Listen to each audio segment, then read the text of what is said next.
So you've asked us questions and we're finally getting into a growing season. Amanda and Frankie here, and we're trying to solve some of the myths and answer questions that you've had. And it all starts out in spring. Yeah. We're talking about lawns because a lot of people are wanting to get their lawn as green as possible after all of that snow has finally melted. Yeah, and so we live in the province of Ontario, and the province of Ontario has a cosmetic pesticide ban. So a lot of the things that we do, it's a little bit more difficult because we just can't go out there and get some chemical application. It's also better. It's actually better for all of us. So early spring, first thing is, if you step on your lawn, it's soggy under your feet, stay off your lawn. You want it to be nice and firm under your feet. What about the dogs? The dogs can go out there and play around, but that's going to create compaction. So if you're out there walking on your lawn, you create compaction, what will happen is then when it rains or when you put fertilizer, that will all run off and it won't allow it to seep its way through. If you have compacted soil too, if it's a clay-based soil, that's when you want to aerate. That aerate actually pulls those little cores out that allows that nutrient and water to go down. Second thing you want to do is kind of rake up the debris, clean up that little area. And then a lot of times people are asking about how to control weeds. So early spring, you're going to put a weed suppressant, which is corn gluten, that will coat seeds and prevent things like crabgrass from germinating. Fertilizing, as soon as you start to see things actively growing outdoors, so you start to see things blooming and things going on, that's the time to fertilize your lawn.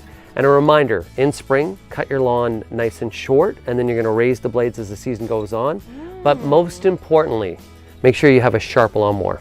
Okay, how do you sharpen a lawnmower? You can take them into like a small engine supply store and repair shop. They'll do it there, as well as where they do knife sharpening. You can do that, or you can replace the blades. Who knew? Yes. Dad, you already knew this, right? Yeah. Of course you did. Yeah. Okay, so the next thing, so now we've got a green lawn.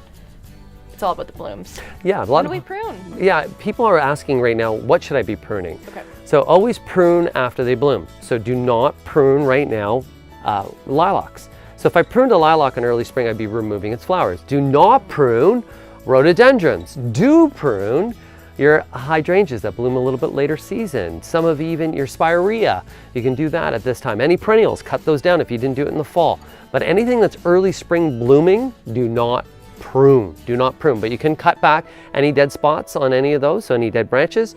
And roses, you can give them in a little trim back as well. We'll try and keep a close look at the comments in this video too, if you're kind of concerned about which one to prune. And this is why I love these videos, because it's such a community. So if you see someone write a comment who says, should I prune this now? And you know, definitely comment under that. Now, last thing, Frank, I don't live in a house with a big lawn, but a condo space. Yes. What should I be doing in my condo just to kind of add that homey feel for spring? Interior plants, always a good idea. And one of my favorites is ZZ, the Zamifolia. We talked about the spider lily. You can incorporate that inside. If you have a patio or terrace, you want to pay attention to your light. If it's west or south facing, then you could start to think about, hey, maybe there's some food I want to grow outside. If you want to grow something inside because you don't have that outdoor space, check out the Arrow Garden. The Arrow Garden is a tabletop little garden center, I would call it, where you can put in some fresh herbs that has its own lighting unit that will tell you when to add water and fertilizer. It'll do it all for you, and it's so easy, and I've used it many times with great success. So check out the Arrow Garden. Well, if you made it to the end of this video and you want to see an Arrow Garden, give this a thumbs up so we know, because we might be doing some more DIYs, just like our terrarium last year. I'll even relink that video here. But as for us, that's it. That's all, folks. We'll see you in the comments below and in our next video. Have a blooming good day.